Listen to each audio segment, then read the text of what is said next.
સુરતના Dindoli police station હદ વિસ્તારમાં હત્યાનો બનાવ. ડિંડોલી નવા ગામ નામબિલિયા નગર સોસાયટીની ગલીમાં બની આ ઘટના. અતુલ યાદવ નામના યુવકની ઘાતકી હથિયારોથી હત્યા કરી દેવામાં આવી. 3 જેટલા યુવકો હથિયાર લઈને મળવા આવ્યા હતા. 3-4 દિવસ પહેલા થયેલા ઝઘડાને લઈ હત્યા કરવામાં આવી અને કહેવામાં આવ્યું હતું કે તેરા સર ધર સે અલગ કર દેંગે. સૂત્ર દ્વારા મુક્કા ભરવાડ અને ગોપાલ ભરવાડના નામ સામે આવ્યા છે. બપોરે 2 થી 3 ના વચ્ચે બની હતી આ હત્યા ઘટના.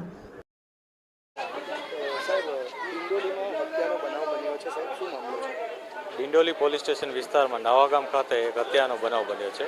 બનાવમાં હકીકત એ મુજબ છે કે એક વ્યક્તિને 2 લોકોએ આવી અને તીક્ષ્ણ હથિયારના ઘા મારીને હત્યા નિપજાવેલ છે. જે ભોગ બનનાર છે એને મેડિકલ તપાસ અને એના માટે પીએમ માટે અત્યારે પોલીસ કાર્યવાહી કરી રહેલ છે. આ ઉપરાંત એના સંબંધીની ફરિયાદ લેવાની પણ પ્રક્રિયા ચાલુ છે.